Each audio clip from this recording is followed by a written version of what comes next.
Thank you, Sandhya. And good evening, and thank you all for joining us. I thought I should give you a slightly more detailed introduction to our two speakers here today. And let me...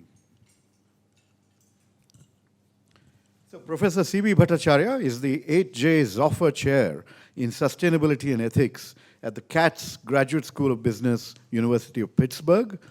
He's an expert in business strategy innovation aimed at increasing both business and social value.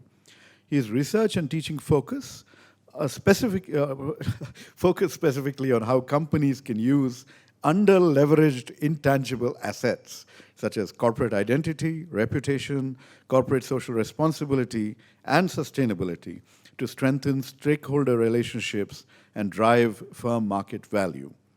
His latest book, which we are discussing today, is called Small Actions, Big Difference, Leveraging Corporate Sustainability to Drive Business and Societal Value. Routledge published this in 2019. He's also co-author of a book called Leveraging Corporate Responsibility, The Stakeholder Route to Maximizing Business and Social Value. He co-edited a book, Global Challenges in Responsible Business. Both these books were published by Cambridge University Press. He's going to be in conversation with Ulka Kelkar, who heads the climate program at World Resource Institute, India. And she focuses on supporting India's pathway to a climate-resilient, low-carbon economy. And she's made numerous policy contributions, including the South Asian Association for Regional Cooperation, SAARC, the SAARC Roadmap on Climate Change Adaptation, the National Strategy Study on Clean Development Mechanism for India, Industrial Processes Greenhouse Gas GHG Inventory for India's first national communication to the United Nations Framework Convention on Climate Change, and also to the Maharashtra State Action Plan on Climate Change. Her research has been published in international journals like Global Environmental Change, Climate Policy, Mitigation and Adaptation Strategies for Global Change, Annual Review of Environment and Resources, etc. And I'm Rajeev Gowda. I'm going to be moderating this session. The last time I was here as a participant, and the bio focused on the political side of both my life as a member of parliament. The last session that I was here was a book on the Lok Sabha. And this time we're doing something completely different. So I'm emphasizing my academic credentials in the domain of how people and societies manage risk and risk-related conflict. That's what I used to study and work on for decades, both in the US and when I was a professor at the Indian Institute of Management. And the last book that I co-edited was actually titled India's Risks, and it was published by Oxford University Press in 2014. So I've only been writing journal articles since, no books out there. But CB, it's such a pleasure to see you again. And just to let you all in on an open secret, we were in graduate school together at the Wharton School about 3 decades ago, right? 3.5 decades ago is when we first met. Yeah, and then it took some time to get those PhDs. But nonetheless, when I first met CV, he was focused on marketing. He was getting a PhD in marketing. And the whole thrust was all about consumption and getting people to go out there and purchase and and spend and enjoy their consumption. And when I looked at the book, you're now focusing on getting people to reduce their consumption, right? I mean, you've seen the light in a different way. And so I wanted to ask you about this journey. What happened over the last 3 decades that changed your perspective on markets, on products, on consumer behavior, on sustainability? Thank you, Rajeev. Indeed a pleasure to be on the stage with you again, and with Ulka as well. Looking forward to a great conversation, and thank you all for coming for what I'm sure is a Friday night full of activity, and the fact that you've chosen us means a lot. So what a difference 3 decades makes, right? So indeed, when I was at Wharton, the idea was, how can we increase sales? How can we increase profitability? And my work was with, at that time, what was big data at that time, which was supermarket scanner data. So when you walk out of the supermarket, products get scanned, what price did you pay, etc. And our job was to look at price sensitivity, promotion sensitivity, advertising, all of that. And so all in a bit, as Rajeev said, to increase purchase intention of people, or to increase purchase, increase brand loyalty, all these kinds of things.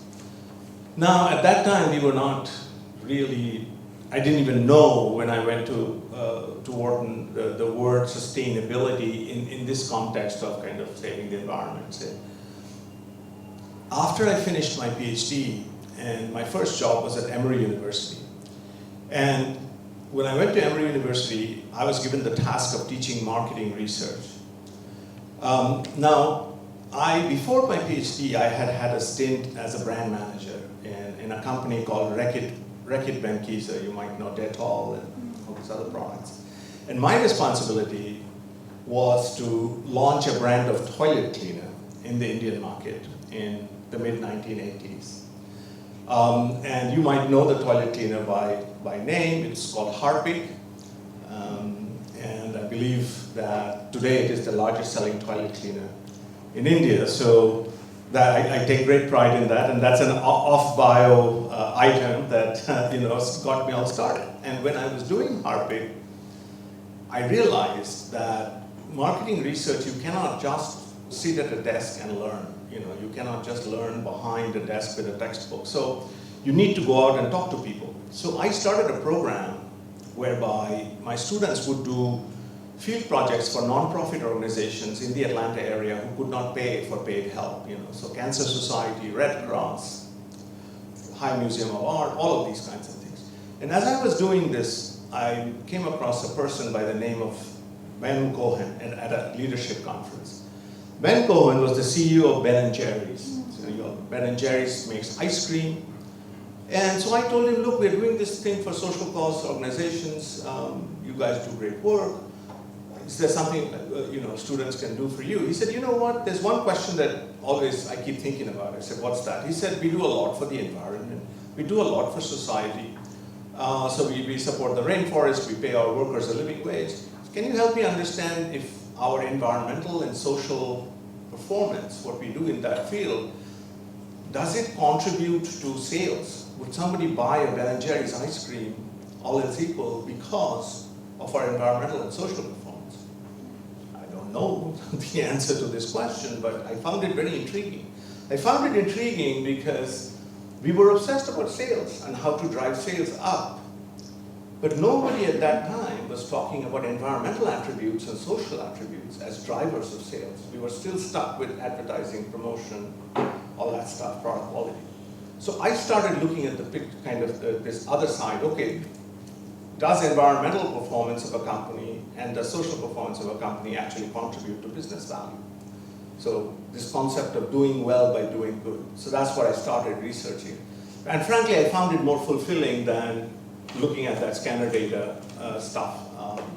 And so it was like peeling an onion. So if somebody asks you that question, does social and environmental performance lead to increased business performance? Well, the answer, like any good MBA question, is like, it depends. It depends on the product characteristics, it depends on consumer characteristics, it depends on competitive characteristics, all of them. So answering this question to me was like peeling an onion. I mean, every step I took, it led to more questions. And sooner and later, it became a body of work that got published as a book. And that's the book, Leveraging Corporate Responsibility. So under what conditions do employees and consumers respond positively to a company's CSR? That's the topic of that book. And everything I found through my research with Procter & Gamble, General Mills, Timberland, many big companies, is that yes, under certain conditions, it does, social and environmental performance definitely contributes to business value, but you have to be strategic about it. You have to integrate your CSR with your business strategy. It cannot be an ad hoc initiative. only if it is integrated with your business strategy are you going to get a boost. Okay, that's very good. But when I looked at these companies that I was working with, like P&G included, General Mills included, the sustainability, the CSR managers, they did not have a seat at the strategic high table of the company. They were working in their own realm, and the C-suite was working in their own realm, and there was a disconnect. And that's when I realized that this is not good, because this way, people cannot reap the rewards, they cannot even make the social part, properly work. So how can we actually, and by then the discourse had changed from CSR to sustainability. So sustainability is survival. And the two are different, which we can go into if it's of interest. But the two are, CSR is something a company does volitionally. Of course, there can be the Companies Act, and in which case you have to spend, but by and large, it's a volitional activity.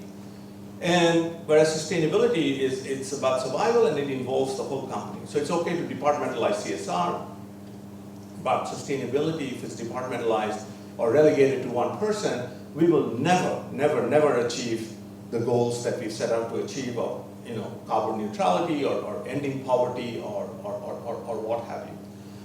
So that's when I started thinking about, okay, how can we spread this bug, the sustainability bug, if you will, across an entire organization so every person, every employee becomes a sustainability manager. This is not something that is, saving the planet is everybody's job. Taking care of humanity is everybody's job. So why kind of compartmentalize that? Let's spread it to the entire organization. And that led to this book, Small Actions, Big Difference, which I'm sure we'll have occasion to talk about. And more recently, seeing the statistics of where we are in terms of kind of consumption, the footprints, and where we need to be, reducing consumption is a very tangible path.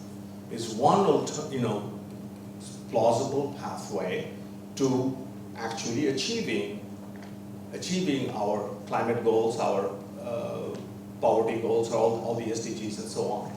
So that's the 30-year journey kind of around, and now the tables have turned. I mean, now it's not about increase. I mean, unless you have your your head stuck in the sand, you're not going to be thinking about increasing sales unless it's just about you.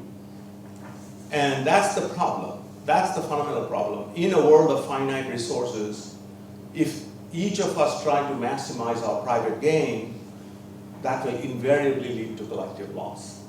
And global warming is a classic example of the tragedy of the commons. So this phenomenon is called the tragedy of the commons. Many of you know this, that if all of us try to maximize our gain, private gain, invariably leads to collective loss in a world of finite resources. So that's the mindset shift we have to achieve in every individual, or as many as we can, for them to take some kind of corrective action, reduce their consumption, reduce their footprint, and so on.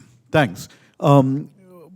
Just one point. You were saying that we could discuss a little bit more about your book, and maybe we could use this opportunity if you could just summarize very, very succinctly the thrust of the book and what it does, because that's something many people may want to follow up on. Just in terms of the format, I'll ask CB a handful of questions, then bring Ulka into the conversation, and then open up to the audience. Is that okay? Yeah, sure. CB, a little bit about the book, please. A little bit about the book. Yeah. So the book, as you know, is called Small Actions, Big Difference. I have one copy here in my hand. It's available via Amazon India. There's a special Indian edition, and Flipkart and other places as well. So I do hope you get a copy. But the fundamental idea behind the book is that it's possible for individuals to take ownership of sustainability. So there's a concept called psychological ownership in the literature, so that we don't just ownership is not just legal in nature, like I own my house or I own my car, but it can also be psychological. You can have ownership over an idea. And let me tell you the story of how I got there. So I was trying to figure out how does a company basically endow this, make everybody a sustainability manager, and was visiting lots of companies across the globe, visiting factories and frontline workers and so on. Very interesting journey. So that journey, one day, it took me to a place called Kamgaon in Maharashtra, which is like about 8 hours away from Mumbai, overnight by train. I reached this place on a day, it was like 45 Celsius or something, incredibly hot. And, you know, I was there to visit a Hindustan Unilever factory that makes soap. And I go to this factory and I meet these factory workers, and they had this tremendous enthusiasm in showing me how they had figured out, the workers themselves had figured out how to harvest rainwater and use it in the production process. It's a highly water-stressed area. And when I saw the enthusiasm in their faces and as they described what they had done to me, the word that came to my mind was ownership. They have taken ownership of the problem, and they want to be part of the solution. And this is exactly what I was trying to kind of understand. I mean, how does that happen? So I said, ownership, so let me look into the literature of ownership. Is there something there? And lo and behold, it was quite interesting. I mean, it's also, yes, it is possible for people to take ownership of an idea, and sustainability is such an idea that you can actually take ownership of if kind of, you know, marketed the right way, so to speak, to the employees. And so I started working this concept of ownership. So the book basically has 3 pastures. In the first pasture, the organization incubates the sustainability plan that the company wants to follow, execute. And part of that, the most important part of that, is defining purpose, defining the company's purpose. Now, purpose is different from mission and vision. Purpose is, why do we do what we do? Not what do we do and where do we want to go, which is mission and vision, but purpose, why do we do what we do? It's a fundamental question for a business to ask, because a business exists in society only to create value for its stakeholders. There is no other reason for a business to exist. And the profit that it collects is the consequence of that action. Maybe we'll discuss more on that later, but first job is to define their purpose. The next thing is, so an automobile company, just to take an example, I mean, you know, so do you define yourself as making cars? Or are you providing mobility? There is a huge difference in that factory worker's mind in terms of kind of when you say, yeah, we're in the business of providing mobility to people to go from place A to place B, rather than say, we're in the business of selling cars. We need to sell as many cars as we can and maximize profitability. 2 very different messages. Unilever, when they have this Life Boy, it's about saving lives because it's an antibacterial soap, and when it's used in, so it's not about selling soap. So, and I actually have a quote in the book from an employee who says, I would rather die thinking that I've been saving lives rather than selling soap. Okay? So purpose, and then the next thing is, what goals do you want to pursue? That's called materiality. So everybody doesn't have to reduce their carbon footprint. You know, a consulting company might want to work on, you know, or a bank might want to work on financial inclusion. Somebody might want to work on cybersecurity. So what are the challenges that you want to work, sustainability challenges that you want to work on? Technique called materiality analysis, and you can come up with some concrete goals. And the idea of coming up with concrete goals is that they're easier to cascade. You would know this well, I guess. There's a science-based target of climate. It's easier to cascade that to the employees rather than saying, we just need to be sustainable, you know, in broad terms. That doesn't work very well. So once you've done the incubation, the next phase is called launch. And launch is where you spread the message, you cascade your purpose to the entire employee base, and the materiality goals to your entire employee base, right? And this purpose, it has to touch people's hearts and minds. I mean, it's not just cheap talk. If it is cheap talk and it is not lived, then that defeats the purpose. So you have to really have frontline ambassadors who work as your kind of, you know, evangelists in the organization to spread the word to employees. Now, how do you get them excited? There's just not one way. So we talk about 2 basic appeals to the heart, which is, it's the right thing to do. What are your children going to do, you know, if the planet blows up?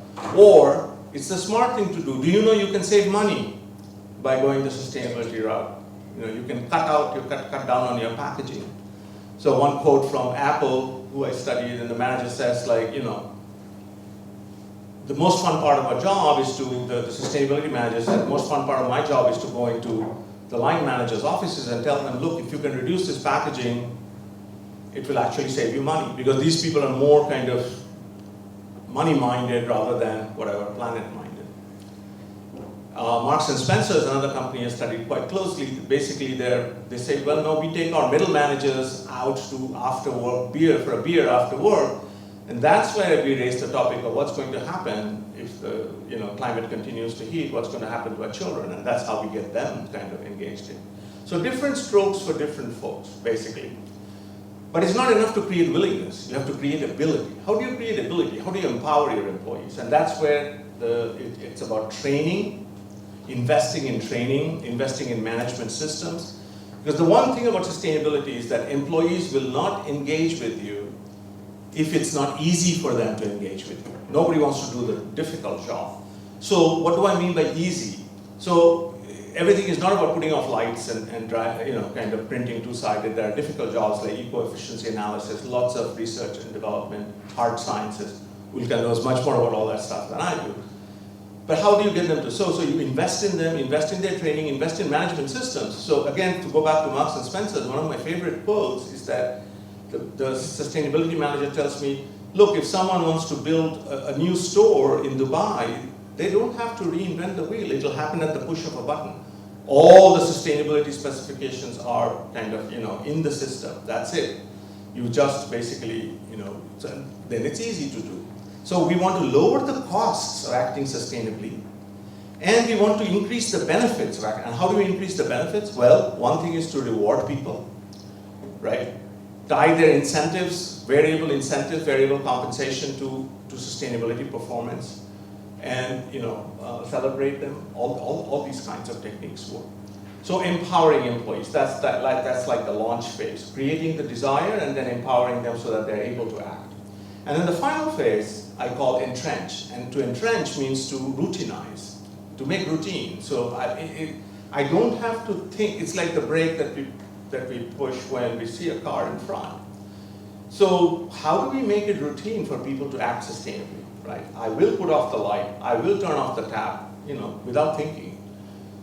So one thing there is that it's a big cultural shift in an organization, and the cultural shift is the most important thing, the key success factor, essentially.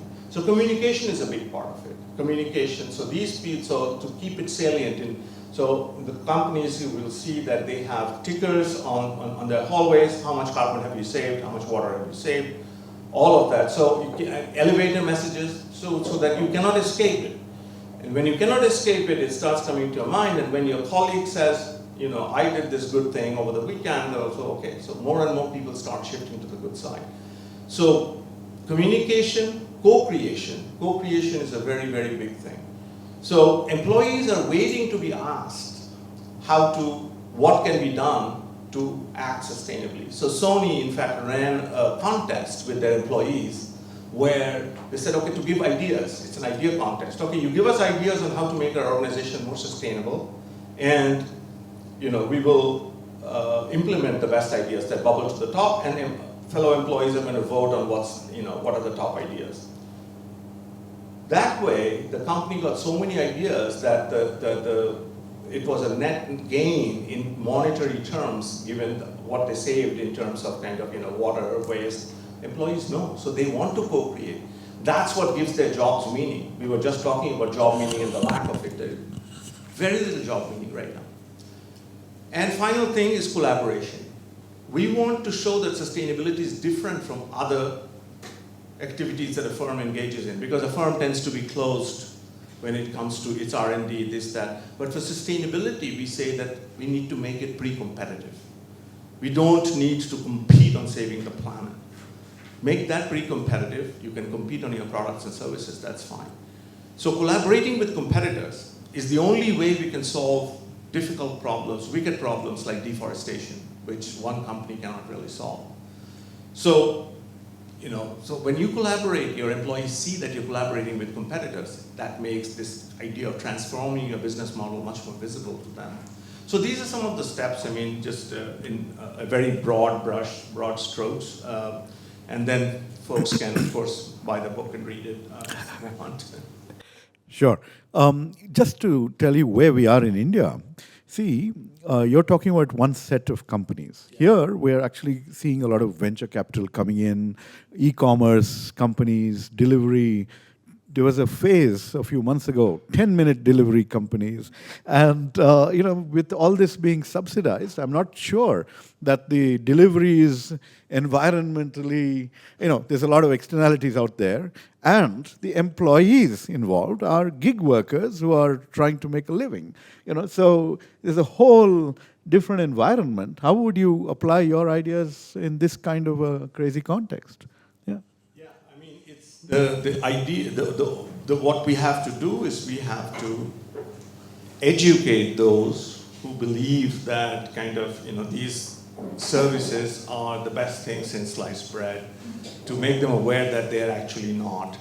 So I'll let you into a little secret. Sustainability is inherently negatively correlated with convenience.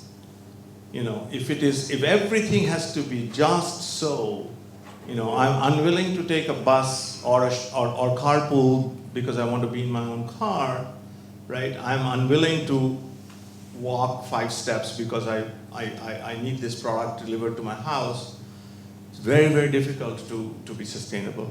And this lesson, this message needs to be taught in schools from an early age. See, the person who's seeing the gig worker when they are in their 20s or 30s or 40s without any awareness of what that does, it's the time has passed, right? So the only way to fix this problem, because we're not going to stop those companies from coming up, is to raise consumer awareness and ask them, and make it salient in their minds that, okay, let's behave responsibly. Let's turn to Ulka. Ulka, while CB works on the corporate perspective, you're working on climate change, the the big picture.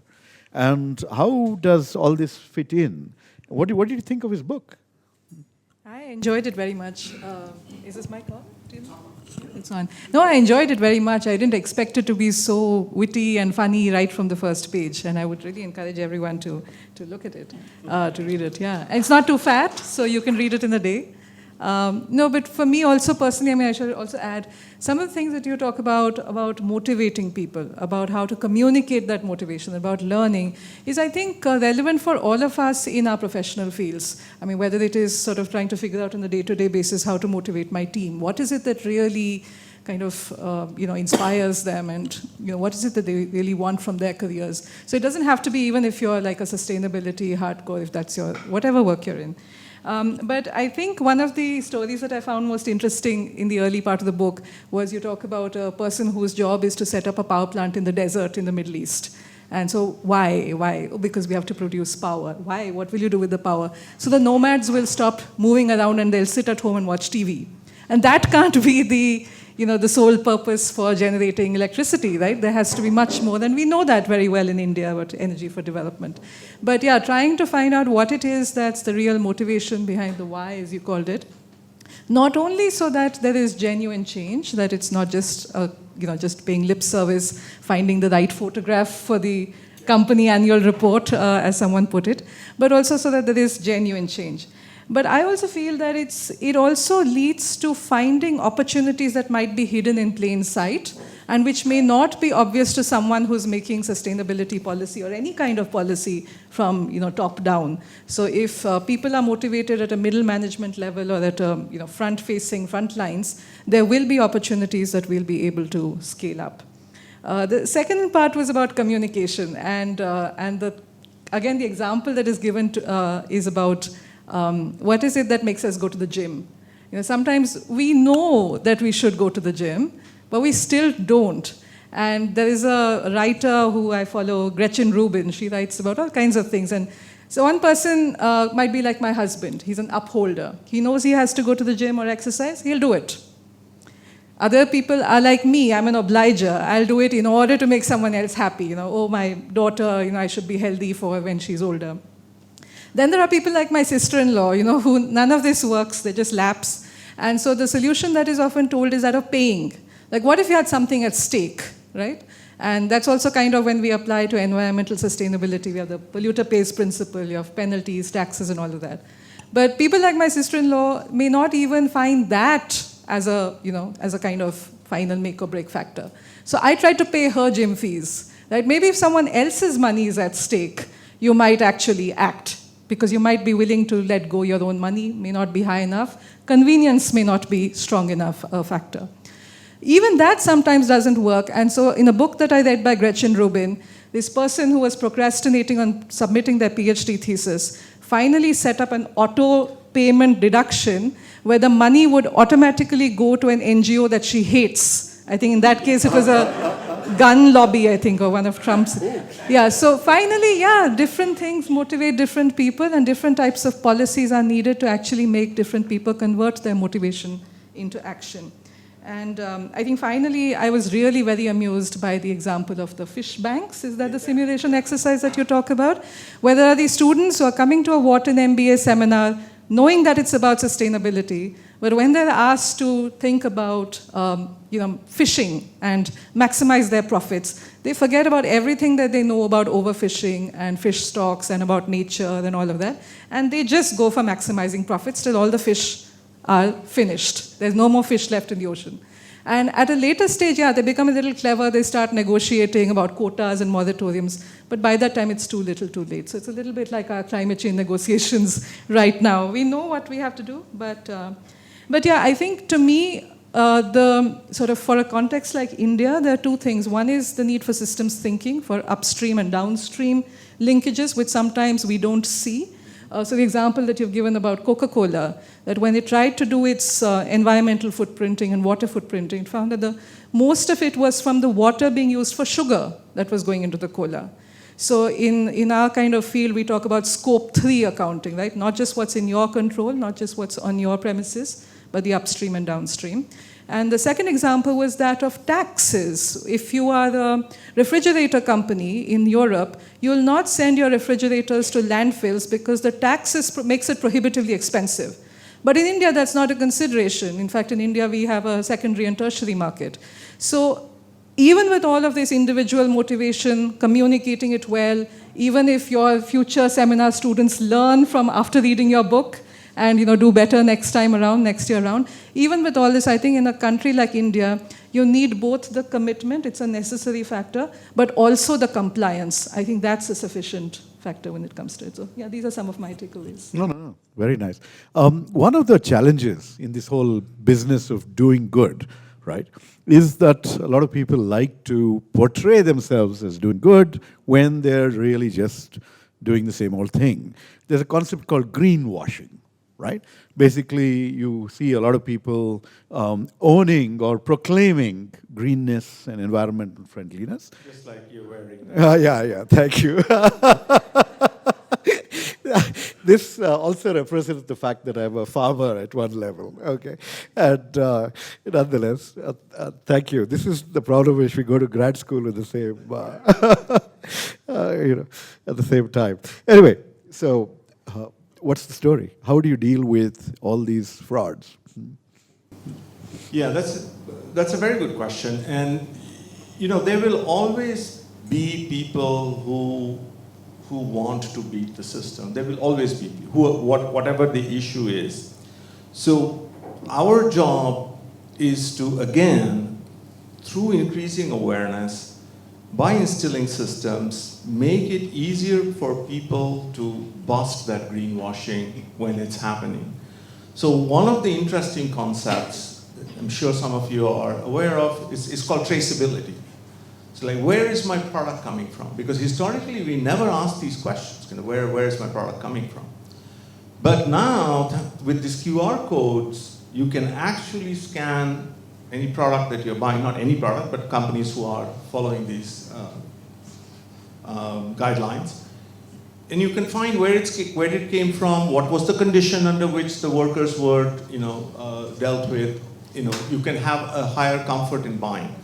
So the more transparency, so that's where digital and sustainability come hand in hand. The more transparency there is about where our products come from and where our products go, the better off we will be as a collective. And and I always ask the question so what is the company doing something that's vaguely right, or is it precisely wrong? If it's going in the vaguely right direction, my job is to kind of promote it. If it's going to be precisely wrong, in the day of social media, you have opportunity for a lot of backlash. I mean, and they have happened, with Nike and Colin Kaepernick, and there are many examples of kind of companies, being regarded as woke or otherwise. But there will always be bad actors. There will always be bad motives. It is again our job just to figure out mechanisms to reduce that to, as little as we can. Yeah, the only challenge actually is that when you're trying to maintain a reputation for being good, even the slightest allegation can make that whole reputation collapse. And in today's world of social media, trolls and attacks, these things can happen in an instant without even an opportunity to explain yourself. And those things really would affect. That's why big corporations are quite skittish about kind of saying things that they don't actually do, because NGOs are also more vigilant, I think, today than they used to be in the past. So. Reputations it takes lifetime to build a reputation, but hours to spoil it or dissipate it. Yeah. Sure. In one of your writings, I think you were talking about the historic origins of sustainability and things like that. But I want to link it to what's going on in our country, right? I mean, historically, we were living a much more sustainable lifestyle. We respected and integrated nature and respect for nature with everything.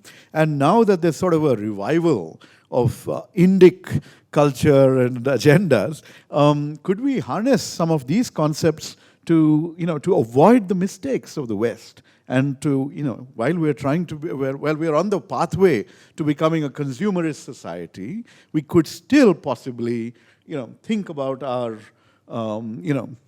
scriptures and our various lessons from history to change the way we live. What do you think? It's a fascinating idea. I think it's a fascinating idea. And in fact, if you look at, so I have this blog that maybe you read it there. It's called Obscured by Greed.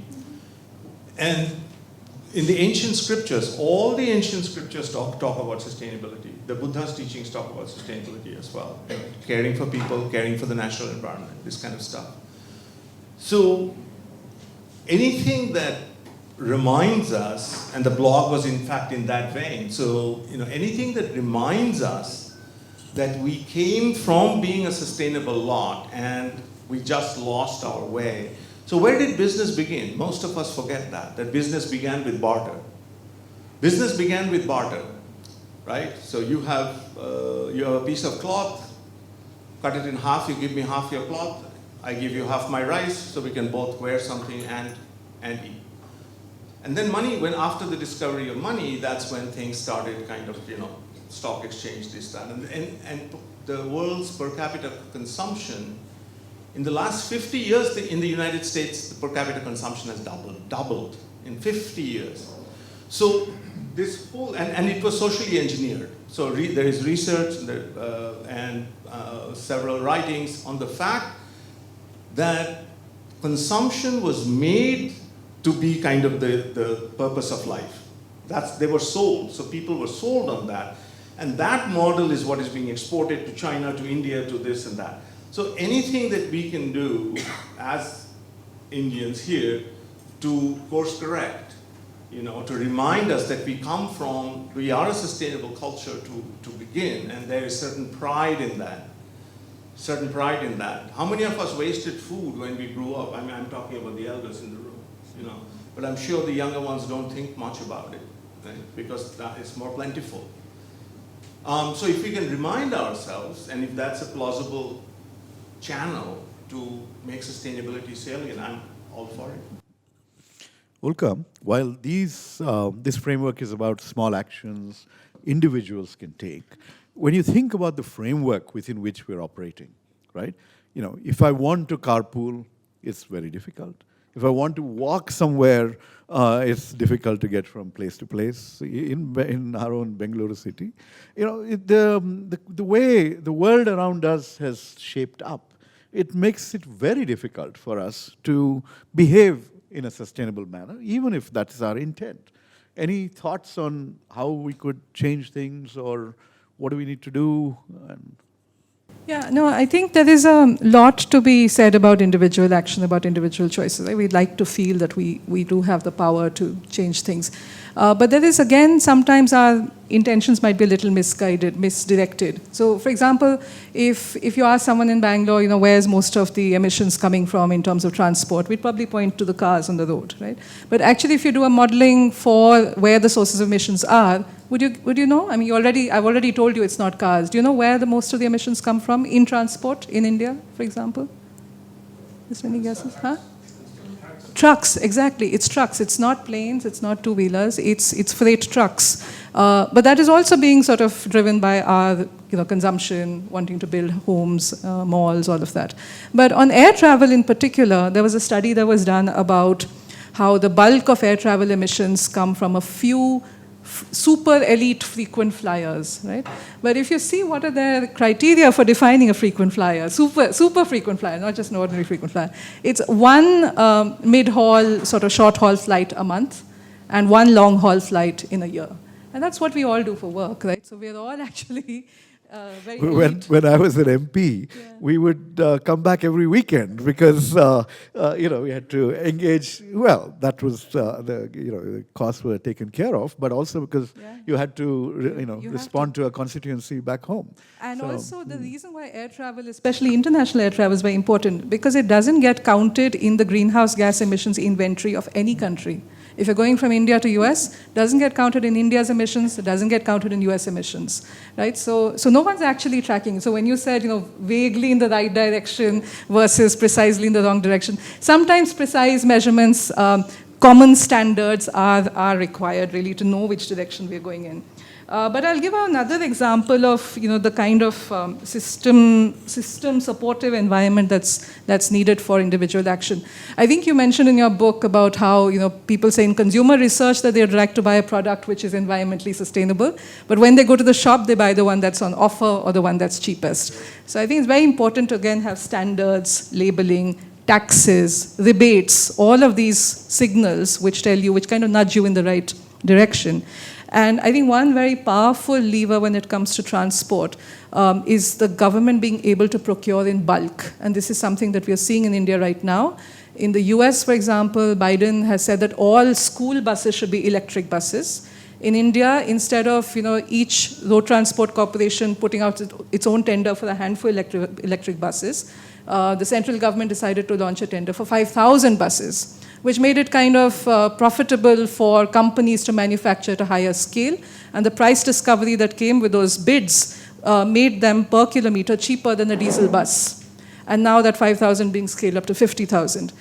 So imagine if you had 50,000 electric buses on the roads, maybe people like you and me would next time come to BIC in a bus instead of in a taxi. So I think there's a lot that can be done provided there are these kinds. No, that's a fascinating example. See, I'm an opposition politician, so I tend to think of the government's moves as more focused on name changing than game changing. Okay, so basically, in this domain, the government changed the Ministry of Environment and Forest to Ministry of Environment, Forests, and Climate Change. Have they done anything significant in this domain? You can give me an answer. Well, I don't speak apart for the from government that, either. No. Just as an observation, I shouldn't even bring my politics into this, but I'm just as a curious citizen.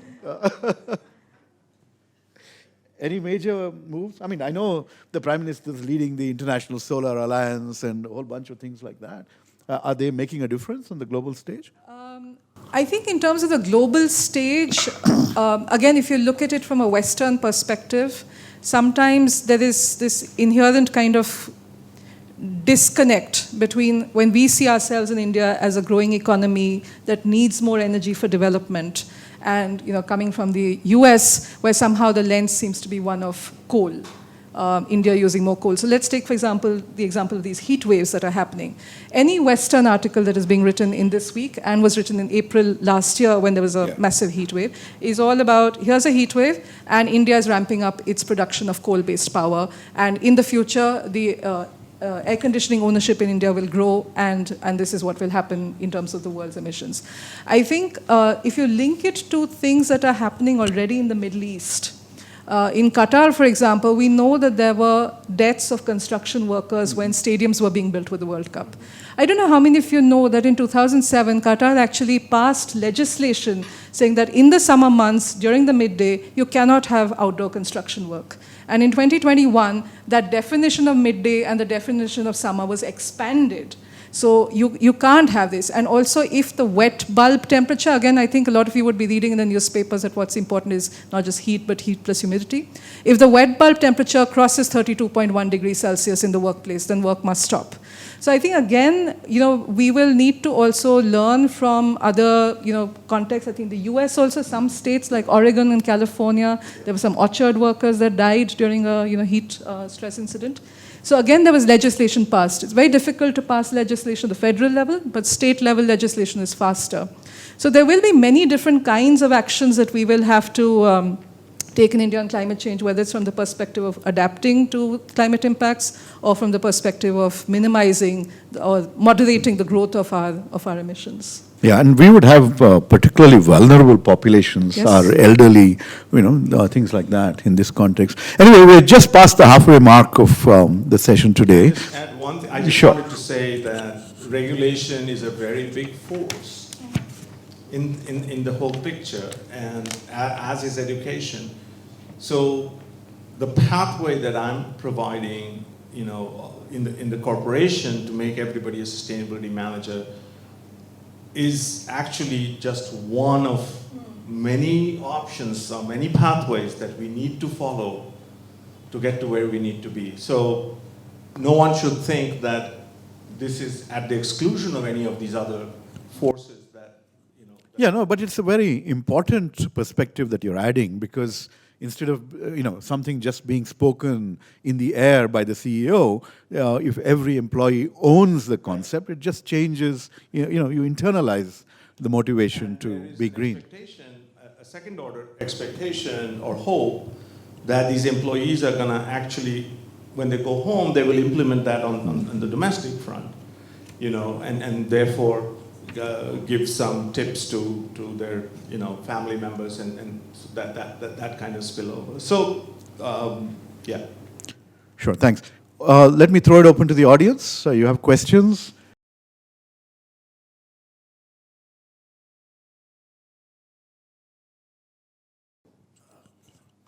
Thank you. That was a fascinating discussion.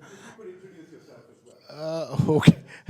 My name is Nakul. I worked for many years in the corporate world, and recently I had research interests in sustainability and did a doctorate.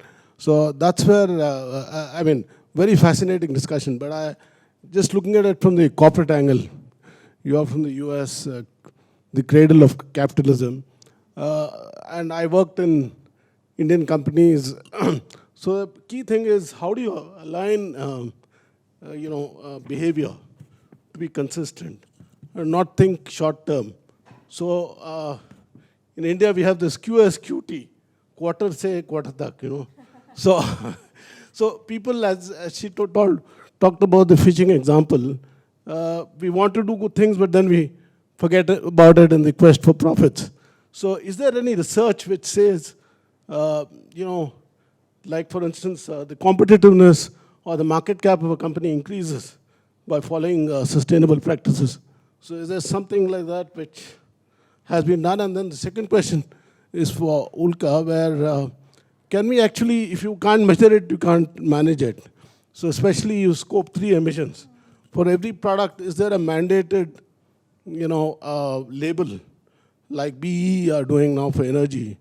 And is it possible to do that at scale for across industries, and then look at incentivizing based on regulation, financing, all of that? Thanks.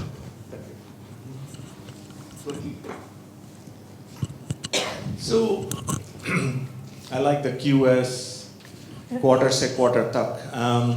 And this is a big bane on sustainability. This is a huge hindrance and hurdle. So there is, I don't know about research, but there is anecdotal evidence that companies that have stopped quarterly reporting actually were able to deliver better results on sustainability. And again, talking about the context of Unilever, who had a very good CEO, Paul Pullman, prior to this CEO. And he said, we'll stop, we won't do quarterly reporting anymore. And that pressure, when that gets lifted off, kind of, of having to report everything by quarter, that puts blinders on. So that's when it becomes that QSQT kind of mentality. But and this is exactly where regulation, so the quarterly reporting pressure is not self-imposed. Regulators can actually take that off the table. And in fact, there is a proposed legislation in the United States by Senator Elizabeth Warren, which proposes that firms should stop reporting quarterly profits and focus more on the long term. So this has been it's a big discussion, it's a big challenge. What we don't understand, I think, as CEOs, or most people in business, is that profit is the consequence of value creation. Profit is the consequence of value creation. So a firm's job is to create value, not just for shareholders, but for all its stakeholders. Employees, customers, suppliers, community members. And by doing that well, shareholders actually benefit. So the value, it's great. So I buy this shirt because I get some value. So go back, think about barter. Again, now it's just money in exchange for product. That's all that's different, nothing more. So if I can instill that idea in students' heads, future generations who will be CEOs in 20 years, that think about it this way, don't start with profit as an objective, which is all the quarterly reporting does is like we say, well, I'm telling you that we'll earn so much on this per share, right? That's not the way to do it. The way to do it is to say, how can I keep my customer happy? How can I keep my employee happy, etc. And then we accept the profit. The beauty is that that profit is actually higher in the long run. Not to mention that there is no alternative. So what is the business case for sustainability? I'm often asked. And the retort is, what is the business case for the alternative? What are you going to do? You're going to make a lot of money, but then, you will have to go up with me at the same time when the planet blows up, right? So there are ways, and it's, Milton Friedman had, and others, economists, back in the 70s, had a lot to do with accelerating this trend towards just myopic shareholder value maximization. So again, we are trying to pull the curtain back on that and showing executives that there's another way to approach the same issue and in fact do better. Yeah, no, the short answer to your question is no, because there are no standardized or universally recognized formats for disclosure, reporting, and so on. But the long answer to it is that we are getting there. So for example, for many years in India, there's been something called a carbon disclosure norm. It's there in other countries as well. Largely right now, it's self-reporting. There is somewhat standardized format, but needs to go further. My organization, along with others, works on something called science-based targets. So the idea is to avoid greenwashing, to just say that you're doing something and it's good for the environment. But is it proportionate to what your industry emits? Is it proportionate to where the world needs to be? Is it as fast as where we need to go? So we calculate all of that and give you a more rigorous target, which is science-based rather than PR-based. But yeah, on the negative side, for example, many of you may know that there are air pollution norms for thermal power plants. But many of you may not know that there are also water consumption norms for thermal power plants. So coal power plants, nuclear power plants use a lot of water for cooling. And there is a kind of norm that was passed around the same time. But it's purely self-reporting again. And there's a study that another NGO did that found that only half the power plants are in compliance. So I think you're absolutely right that there needs to be at some point, these kinds of norms have to become mandatory, they have to be standard formats, and there have to be some kinds of disincentives or penalties. On the positive side, one of the developments that's happening is a carbon market. So we've had an energy trading market for a while now, where big energy consuming industries have benchmarks. They have to improve their energy efficiency. And they can trade also if they're not meeting their targets. In December of last year, the Rajya Sabha passed the Energy Conservation Act amendment, which brings into force a domestic carbon market. And here what happens is that companies will have to be able to, will have to basically reduce emissions and trade with other companies. So what we have is a regulation. And what we have also as a result is an incentive, because now carbon has a price, it has a value. You can sell it, you can save it and sell it. So one of the studies that we did with 20 leading Indian companies found that this kind of market could reduce 1 billion tons of CO2 by 2030. But more importantly with the companies, it could bring down the cost of meeting their targets by 1/3. So it introduces flexibility into the meeting of targets. And I think that's something that is an example or an illustration of when you have standardized reporting, when you have a regulation, and then there is also a market incentive. So yeah, possibilities. Thanks. Disclosure actually is an underutilized regulatory instrument. In the US, there used to be a right to know law, and one of the NGOs, Environmental Defense, had taken this publicly accessible data and put an interface on it. So you could just plug in your zip code and it would tell you these are the top 10 polluters in your area. And no CEO wants to be on that list. And then, very quickly they would basically change behavior and then try to get off that list. But, that sort of thing we've not really seen operationalized across contexts, or I don't even see that particular website active anymore. But that's the power of, empowering people with information. Anyway, further questions? Yeah, Murli, go ahead. Sorry, sir, we'll come to you after. No, why don't you go ahead? Okay. You, then after you, the gentleman behind him, then Kalyani here, then you, then the lady there, the lady here, one more gentleman. Okay. No. We'll get there all. I'm addressing this question to the lady from WRI? India. Yes. I had attended a WRI conference almost a decade back, bus karo. Bus hasn't crowed in so many years.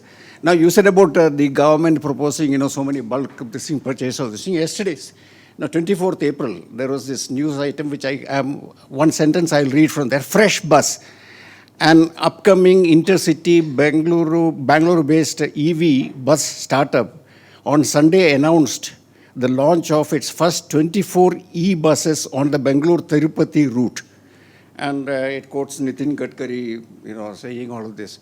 Now, when this is already happening and the private sector is doing it, why is the government getting into this? And why this is only intercity? In Bangalore, we need this. Why isn't the government allowing its operations in the city? And it is just continuing with the monopoly of this BMTC, which is totally incapacitated. That's my question. Thanks. If you could hand over the mic to the person behind you. Let's take 2-3 questions at a time and keep moving things forward. Yeah. My name is Padmanabhan, and I was formerly with USAID as his energy advisor and with the World Bank. And now I'm in Bangalore and I'm retired. And I just recently written a book, First Fuel, India's Energy Efficiency Journey. And in the context of that book, I thought the discussions which I heard just now were interesting. Because I think when you look at the energy efficiency opportunity in India, we have actually moved away from, or rather we ought to move away to the demand side of the energy equation a lot more than we have done thus far. And to do that, energy efficiency must be seen as a resource, just like oil and coal and so on. And in fact, I call it the first fuel. If you do the analysis, and I did the analysis, that more energy has been saved through energy efficiency than has been produced by oil, coal, or nuclear, or renewables. Not only in the developed countries, but also in a developing country like India. Having said all this, and coming to the real question that I had in mind, see, when you look at the efficiency movement in India, we began rather well in the 70s when the oil price hike took place, and the issue at that time was messaging. We made the message that one ought to do without. One ought to kind of save fuel through carpooling and stuff like that. And in fact, the kind of measures that were promoted and promulgated in the country under the Ministry of Petroleum, under the Petroleum Conservation Research Association, was all about value systems, reduction, etc., etc. So much of what we are talking about today, in a sense, we have come around. This has been discussed, but we have somewhere failed in the process. I'd like to know why. Because unlike the US, which thought that conservation is not the way to go, and in fact, President Carter, when he talked about conservation in the US, people said America did not grow through conservation. It did not make its economic wealth through conservation. But in India, the situation is very different. We accepted it, we embraced it, and yet we are in the position that we are. Maybe it's time to retrospect a little bit on that. Sure. Thanks. Can you take the mic to who was next in line? The lady at the back there in the black? Yeah. Three. Yeah. And then we'll continue. Yeah. Hi. My name is Geetika, and I've been working in the field of fashion and sustainability for many years. So my question is with regard to degrowth, and that's something that was mentioned. I'd really like to hear more thoughts with regard to the complexity of this issue. I mean, there are developed countries and developing countries, and who should reduce growth. Within our country as well, there are people who are big organizations, medium organizations, tiny organizations. So, who takes the onus? What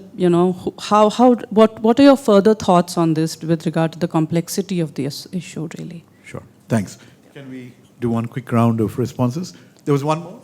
Okay, one more question we'll take and then... Yeah, hi, good evening. Going off on what Ulka just mentioned about the carbon markets, my question is related to how do you handle conflict of interest when most of these big companies are able to benefit from this carbon market to be able to reach, let's say, their net zero commitments by 2030. So this allows them to pick up, voluntary carbon credits where I might be sitting in India polluting the environment, but I have the money to be able to sponsor Amazon forest, acres of Amazon forest. So I look great on my report, right? My carbon credits are amazing, but I'm still polluting. So if I'm an employee or a consumer, how do I manage that conflict of interest where on the one hand, it looks like I'm doing really good things for the environment, but I'm actually continuing to pollute? Because if I continue to pollute even 1 ton more, I buy 1 ton extra of these carbon credits. So how do you handle that? And also in terms of transparency in communication, what do I trust? Do I trust that report which tells me I bought those credits? Or is there a way for me to balance the information of pollution versus these credits? So since this question is directed to you, why don't you start with the answer? Sure. Let me just quickly answer them in the order in which they were asked. On the bus karo, yeah. No, you're absolutely right. I'm not contradicting what you're saying, but I would say a couple of things. I should have clarified this earlier. Road transport corporations, say KSRTC or BMTC, have to buy buses. Should they buy a diesel bus or should they buy an electric bus? They'll obviously choose the one that's cheaper.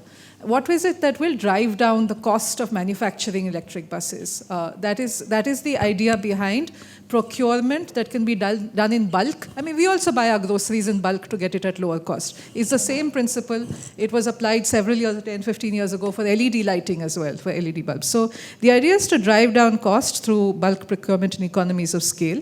And another reason why government procurement works, not to drive down costs, but in the US, for example, the Biden administration had this standards actually saying that any procurement that is done for federal construction of cement, steel, glass, or asphalt has to be low carbon cement, low carbon steel, low carbon glass, and so on. So they set a standard. So again, government policy can be of many types. You could have a tax or a subsidy, you could have a regulation or a standard or a mandate, but even things like investment and procurement are also different types of policies. And you need all of these, just one will not be the magic bullet. But again, there are ways to do it right. For example, in Delhi, when the e-bus tender was put out, they also had a clause, which I haven't read, but a friend has told me, that X% of the drivers should be trained women drivers. In Bihar, for example, when the EV policy was being made by the Transport Department, the Bihar State Pollution Control Board said, let's also have a policy what we will do with the battery waste 10 years later or 15 years later. Let's get it into the policy. So there are ways to do it right, and I think all of these ideas are important to get in. On degrowth, I'm afraid I don't have a good answer. It's very hard to think of degrowth for a country when growth is still, lies ahead. But I think, to me, the part of it that's very important is material efficiency is a very powerful lever. We often talk about energy efficiency and renewable energy, but material efficiency, recycling, using concrete debris, waste scrap metal, waste water, and kind of creating jobs around that is really important. One of the powerful kind of new technologies that is coming in for steel, which is very hard to reduce emissions from the steel industry because that's just the way we make steel, is you could have an electric arc furnace and use scrap steel. But we don't have enough scrap steel in India. There's nothing to degrowth because we don't have enough, sort of waste that's there. So we have to maybe import it from somewhere else. So yeah, some of these concepts are a little tricky. On the carbon trading, you're absolutely right. It has to be done correctly. The cap, the overall target for the entire system as a whole has to be strong. In the EU, for example, where the emissions trading system started 15, 20 years ago, they started with a phase where the cap was fairly relaxed. They grandfathered the permits, so people got used to trading. In India, fortunately, because we've been doing energy trading, maybe we don't need to build in that period of a relaxed kind of learning how to trade. We can go straight for the more rigorous, robust cap, and there's absolutely no substitute for standardized reporting reporting methods. But one thing I would request everyone, especially the young people who read the news, is to differentiate between the use of offsets, like buying from the Amazon or whatever, forest offset, mango plantation, and trading within the system. So you could have a cement company that finds it very difficult to reduce emissions, but you could have a software company that actually can reduce emissions over and above its target, and they can trade, and the cost of meeting that overall target gets reduced for the system as a whole. But you're absolutely right, it has to be designed very stringently. Anything to add? Oh, yes, a few. So this idea about in the 1970s, there was, we talked about these conservatory messages, as you were saying. And I would point to liberalization in the early 1990s as one major force that kind of derailed, these ideas. That's when we really went from this idea of kind of sustainability, scarcity, going to shop with our own jute bags, day after day and wash them, to just having plastic bags, at every grocer for every vegetable I buy. And that's just one example, but you know what I'm saying. So when the liberalization and the foreign companies, when the media opened up, all of that spurred consumption and left these messages behind. So just as we were talking about bringing back ancient learnings on sustainability from the Vedas and the Bhagavad Gita and so on into the mainstream, we can absolutely, that's what we need. If there are public service announcements of what the right thing to do is, we could definitely go further along. And it's not just for India. I think every country should, institute that same mentality. Now, talking about offsets, John Oliver, who does this show on HBO called Last Week Tonight, he has an incredible segment on offsetting, and the main message there is you cannot offset your way through this. And I couldn't agree more. So to me, the analogy that I like to give my students about offsetting is that, offsetting is like having a nicotine patch on your arm and smoking at the same time. It's like, what? I've got the patch, it's no problem. So it's like, okay, I can offset. I know, I'll offset everything. That's not a viable alternative. You need to reduce economic output. You have to. And or make them in a way that there are no emissions, that there's no disposal implications and all of that. Offset is to my mind, a naive and simple mind, it's a very, very shallow intermediate step is what I would say, because you are, doing things right by offsetting, but you're not doing the right thing. There's a big difference between doing the right thing and doing things right. So so you have to learn essentially kind of what are alternatives to offsetting to call yourself sustainable. And herein lies the rub. This whole net zero movement and big claims, proclamations, a lot of it is actually based on offsetting. The idea is that, we will, plant 1 million trees. Donald Trump wanted to plant 1 trillion trees. Remember that? So yeah, I'm not very jazzed about offsetting. Sure. Done? One more. Okay. Complexity of the degrowth, right? So whatever growth happens, I think it ought to be inclusive. There is not one India, there are multiple Indias within India, right? So if you look at the footprint of the 10%, the richest segment, and look at the footprint of the bottom 10%, that variance is going to shock you. So it's everybody's responsibility. So it goes back to this idea of purpose, I think. So it's not kind of, let's just have X, Y, Z, but it's being purpose-driven and saying that we will not force products onto our consumers that don't need them. Going back to the Middle Eastern desert, Francesco Storace's story, we will not thrust products onto so Patagonia is a great example, the American company Patagonia, because they moved from a product, like selling product, to selling a service. You wear our jacket, you wear it as long as you want. When it, some repair is needed, you send it back to us, we'll repair it and get it back to you, right? But no need to buy a new jacket for this. So that mentality, so Marks and Spencer's is trying to come up with a wardrobe. So you don't have to, why do we have all these pairs of shoes and all these pairs of suits and all of that? Somebody gives me fresh clothes, I can rent them and wear them. There's no issue.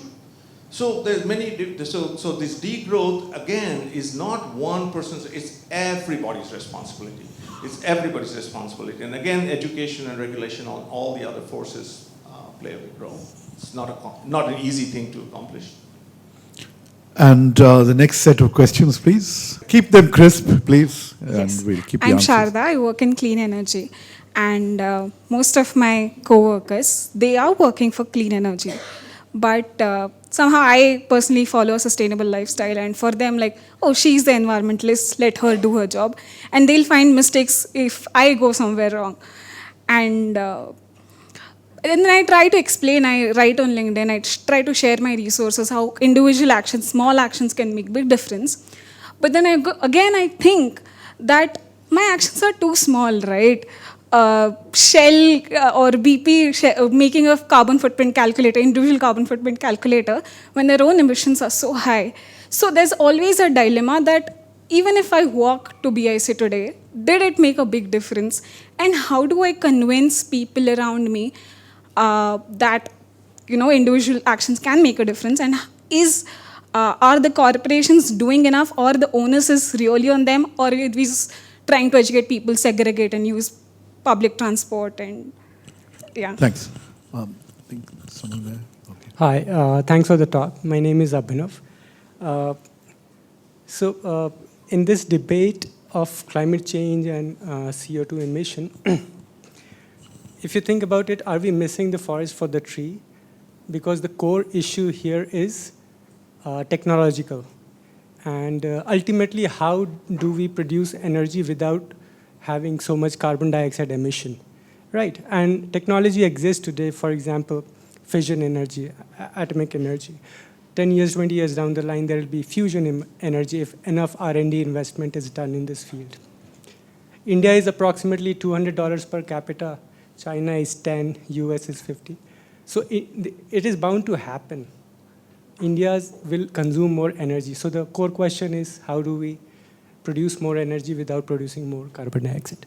Sure. What's the next thing? Hello, I'm Shomodip. I'm an MBA student here in Bangalore. So my question is, why these big brands are not taking any responsibility to restrict deforestation? Because if we see within each other, we know that we are confused whether our own organization is giving us the proper CSR report or sustainability report. So these big companies have a huge employee and customer base. If they are not going to support an activist, maybe who is an activist against the deforestation, maybe not monetarily, but if there is a petition, if there is something happening, isn't that the responsibility of those companies who are talking so much about sustainability should push those petition at least through email to their employees, to their customers, so that they also get and that creates a loyalty to the brand that yes, that brand stood against this deforestation, what's happening. What's the big brands step about that? One more question, someone closer to... Okay, right here. Yeah, okay. Sir. Yeah, it'll circulate. Go ahead. Sir, without conflict resolution, how far the ever-increasing, expenditure, particularly fiscally and environmentally, is it sustainable as far as our country is concerned or any other country? The increased, without conflict resolution for years together, the ever-increasing expenditure on defense, procurements or whatever it is, how far it is sustainable physically and environmentally. There are 4 questions out there. Okay. Yeah. So, am I doing enough? Is a question I ask myself every day. I don't really get any answers back. I keep asking. And all of us should be asking that question, but the answer is each of us just needs to do the best we can in our sphere of influence. Much like life is a mystery, where we are headed with whatever's going on right now is also a mystery. But can we afford to sit on our kind of, backsides and say, well, my actions are not going to make a difference. It's, look at Shell and look at me. Where am I and where is Shell? That's not going to get us anywhere. I mean, the only thing we can do is if I have 10 friends who can petition Shell to kind of, to reduce their carbon, inspire some activism, that's good. So I don't think there's any real reason for any of us to say that, oh no, this is too big of a battle for me. That's why we have numbers on our side. And if each of us does what we can in our sphere of influence, it is my belief that good things can happen. That's one. I actually don't believe that the issue is technological. I don't buy into that argument. And I think in part it is. But energy is not the only thing we are concerned with here. There is water, there is waste, there are human rights issues. There's modern slavery. What about the social consequences? I mean, how are the social consequences going to be addressed with technology, right? We want a thriving... Remember, our goal here is not to fight climate change. That's just an impediment that has come in our way. Our goal is to give a life of dignity, food, clothing, education to every human being on the earth. That's the goal. That's when we can say, yes, we are sustainable as a species. So I would at least earnestly plead to whoever thinks that the issue is technological to kind of broaden the lens, and it's also psychological, it's human behavior, it's all of these kinds of things.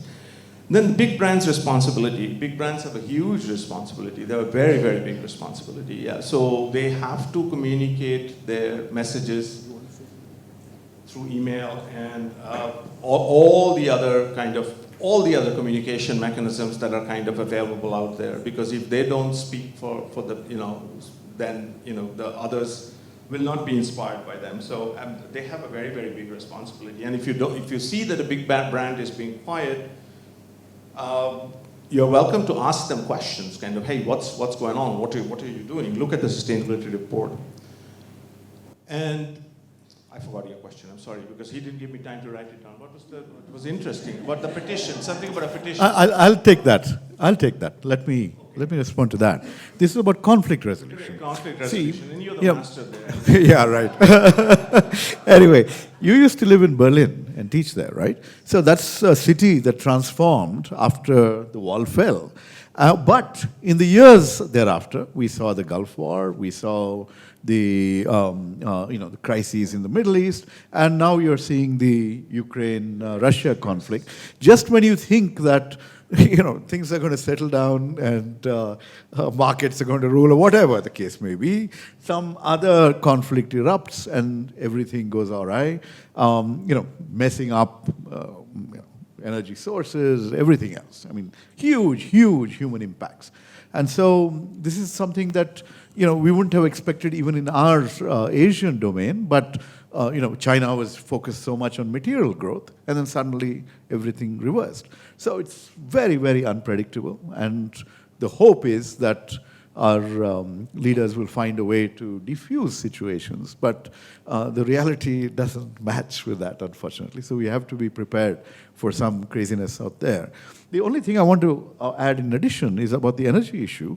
See, we always taught in economics class that electric vehicles would become popular only when you hit peak oil and the price of petrol really shot through the roof. But technological change has actually ushered in electric vehicles of top quality way before even the infrastructure. In India, you have electrical vehicles without charging infrastructure everywhere. So things are moving more rapidly, and that might save us to some extent. We may not, pollute as much as we used to earlier. Anyway, over to you, Ulka. Are you done? Are you done? Yeah. Okay. All right. Yeah, no, I'll try to take some of the questions together and be sort of brief about it.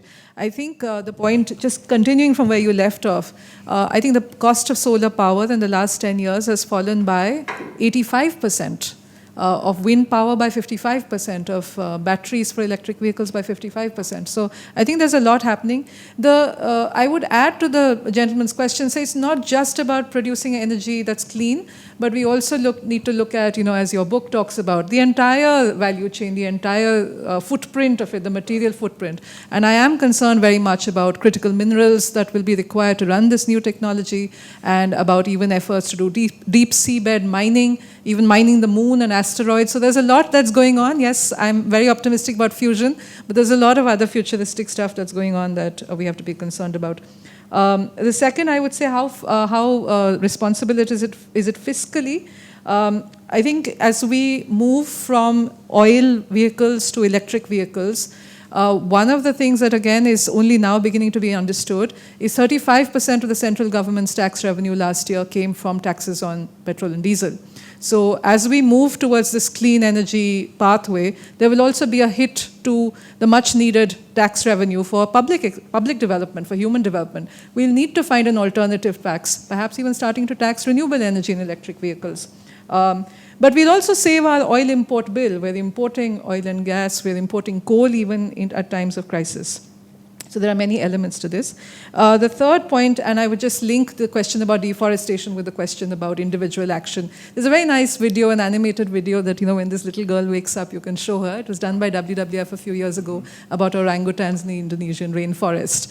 And it also has led to consumer pressure and hence on government action for deforestation-free supply chains for various commodities, palm oil that we use in our shampoos or even in our biscuits. So there's a lot that can happen. But finally, I would say at a corporate level, climate change itself is starting to have costs that companies are beginning to realize. PG&E and the California wildfires were said to be the first climate bankruptcy because there was a litigation that said you should have undergrounded your wires or cut off branches of trees. You didn't do all that, and people didn't get power during a wildfire. Similarly, during the Texas freeze of February 2021, now there are penalties for even gas-based power companies, that if you don't weatherize your equipment, you could face penalties of up to $1 million. So there's a lot happening even in the corporate sector. Climate change is also hitting their bottom lines. Yeah, and the point about deforestation, that's where companies need to get together. That's where I was talking about the collaboration imperative. Otherwise, you cannot solve a problem like that. Yeah. So we are at the end of our scheduled time, but this has been a very engaging audience. So if we do want to take some more questions, I'm open. Are you guys okay? Yeah, well, let's take them. I mean, it's election time. The will of the people matters. Go ahead. Very quickly. You shouldn't talk about greenwash. To reduce pollution, we are always talking about oil vehicles to the electric vehicles. But why not go back to that, reduce the transportation itself by having the video conferencing? Like even this meeting could have been with a video conferencing meeting. We are responsible or not. And you mentioned about the Qatar construction workers' death. But recently in Bombay, in a public political gathering, 10 people died. So we don't talk much about those things. I think the politicians should understand first what is their responsibility. Next. No one's taking it. I'm taking the audience questions, and then we'll see. Yeah, I come from the academia. I'm just started writing my thesis on CSR and environmental responsibility. I'm just, this is my thought. Are we underselling sustainability related courses in the academia, or are we making it very niche? So it should be very prevalent everywhere. That's what my thought is. So any thoughts? For here, these two. And you also had a question, Harish? Hello, my name is Anabu. I am a Democracy in Action Intern at Professor Office. And my question is that, how can we bridge this energy poverty and energy injustice prevailing in our country as a newly industrialized economy? And as the equipment that a refrigerator consumes in USA and the normal person consumes the same energy in the African continent, the single equipment is 3 times more consuming more energy than a person in the African continent. And another one is what do you think about the global leaders coming in private jets to attend the World Climate Conference? And got it. And one thing, sir. Thank you. This way, please. The lady behind, yeah. Okay.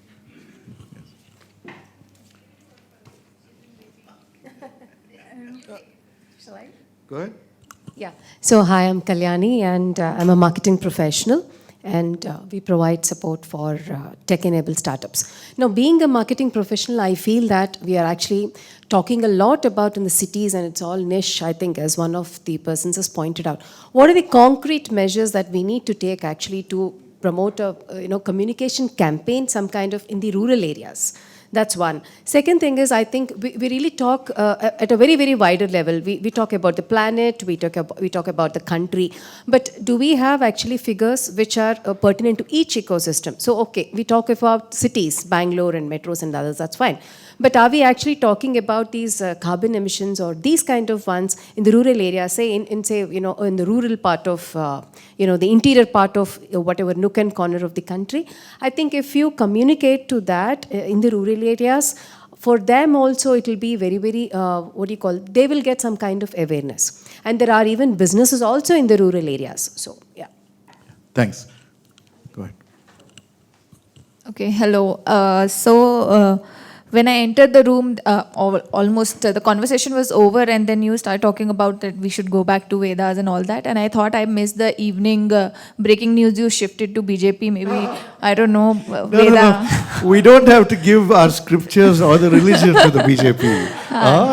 It's no, I actually thought, I was like, and my net else's. was not working. I'm like, what? What just happened? Anyways, so my question is why there is so much of conflict. My name is Ina. I work for an NGO here. So why there is so much of conflict about development and the people? Why development come at the cost of environment? Why can't we change the definition of development now? Why is a highway which takes you to, I come from a Himalayan region, to a Himalayan city, it has reduced 11 minutes. Wow, we are so excited by cutting 20,000 trees. Yuppie. So why the development has such a weird, why development definition is roads? I don't understand. I have never understood, but yeah. That's it. We've got the, one last one there. She also had her hand up earlier.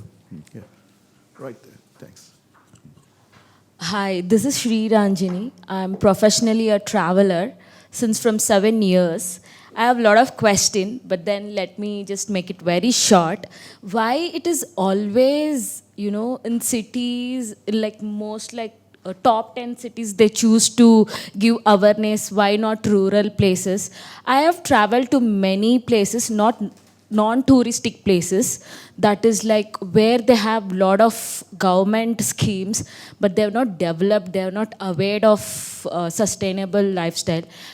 So to be example, I can give you an example. At my home, I am the one person who is sustainable, like don't use plastics. I wanted to decompose everything, and then I eat healthy. But when I say to my parents or my own sister, they'll be like, stop, dude, it's very expensive. To be organic or to use organic stuffs, it's very expensive. Why it is? Like, why can't we make it our, every house should have organic or sustainable awareness. Why can't we give it to rural places also? Why only cities? Because we already have technologically, we have improvised, but rural areas are not been, they don't have much knowledge about it. As I've traveled to African countries, so they don't have such things. So that's why, I want to know why. Thank you so much. Well, actually, lots of things are changing in rural India. There used to be a lot more sustainable. It's part of the lifestyle. The impact, the carbon footprint is very small because you grow fresh fruit and vegetables, and you don't refrigerate. I mean, so the overall impact is much lower. But many things have changed. In my own village, we used to have a tradition of a compost heap, and once a year that would be excavated and used as fertilizer. Today, all those practices have gone, and instead all you see is plastic all over the place, polluting and things of that sort. So things are changing. This small actions nobody thinks as making a big cumulative difference, but it's doing that everywhere, and that's part of the problem. But it's not as if they're not aware of sustainability. They don't really have to be, because the impact, a little polluting vehicle in a pristine rural area has very little impact on people's pollution levels, while that same vehicle would really make a huge difference in terms of, shortening our lives in an urban setting. So those sorts of, I'm just sort of simplifying things here, but I'm just saying that it's not ignorance, it's just much more than that. That's what. Anyway, final words from each of you. Who wants to take the mic first? I won't try to address everything because these are very profound questions, and I will say two things only. One is on this issue of energy poverty and in rural areas particularly. I think decentralized renewable energy, there's Selco Foundation here in Bangalore. They're doing some very interesting things. For example, having renewable energy for rural hospitals, and thousands of these in the Northeast. Another kind of policy development, Rajasthan government actually last year passed a regulation saying all schools must have rooftop solar. So there are many ways by which CSR, NGO action, government action can all play a role. The second example I want to talk about is, the question about the heat. Here, I think one of the things that we need to also keep in mind that there is also this urban heat island effect, which is because of the way we construct and the landscape around in our cities, the tree cover and the open spaces that are reducing. So there is, I think, satellite analysis that shows, for example, in Mumbai, that at the same moment, slum housing in Dharavi will be 5 degrees Celsius hotter than houses of people like us. And I want to use this example to say that there is a lot that satellite imagery can do now as a substitute for disclosure. By you looking at remote sensing images, for example, you know where forest fires are happening, where deforestation is happening, almost in real time. The example that I gave you earlier about power plants using water, you can tell from satellite imagery which power plants are using water and which ones have cooling towers. So even though this data is not required to be reported in the public domain, it is there for everyone to see. All we need is some smart people from Bangalore to analyze that data. Yeah, even I'm just going to say, actually this satellite imagery is also used in tracking deforestation, kind of which farmer is cutting down trees, so that you can kind of tackle the issue at a very, very granular level. So all of that is there. But this issue of global leaders in private jets, I think, is a very interesting issue. And it's in France, there was this big backlash on private jets contribute significantly to emissions. And the only way, I mean, they will probably argue it's security reasons and this and that, but I'm reminded of a quote by Paul Polman, who used to be the CEO of Unilever, who said that his employees, he said, they don't listen to what I say, but they observe what I do, right? They observe what I do. So if, people are traveling in private jets, I mean, that's something to complain about, make noise about, tell them that you're noticing it. And certainly anything apart from politicians, there are steps being taken to ban those. I mean, they're plain wrong, precisely wrong. The other thing that intrigued me was that why the development definition is restricted to roads. I'm not a development economist, but I mean, I didn't realize that maybe it's predominantly roads, I don't know, or but cutting down, you raise a very important point about cutting down 20,000 trees to save 11 minutes. And I think, again, if the people who were in that development field, if they had adequate knowledge of sustainability to kind of make a good informed decision in terms of what's going on, it might have been different. It might well have been different. So a lot today depends on kind of what is the price that I'm looking at. So whoever built this road probably is getting a lot of praise for building that road. But if the price was for not building the road and saving the 20,000 trees, person might have behaved differently. So it's again a question of collective consciousness and collective ownership. So, in the book I talk about transcending from this individual ownership concept. I have ownership of sustainability to we as a collective, we have ownership of sustainability. And together we can make a difference. So it doesn't matter if you're a politician, if you are a plumber, if you are a postal delivery person, it doesn't matter. Each of us can do something, and I'll just say that is at least vaguely right. Sitting on our butts at this point in time and doing nothing about what is going on around us is precisely wrong. I'll stop there. Thanks, CB. But that last point about Himalayas and development, I mean, recently we saw in a town called Jyotimat, basically houses, you're from there? Yeah, well, so this is a case of live environmental externalities. Somebody else does something and, citizens pay the price, lose their homes, get displaced, and that's part of the challenge.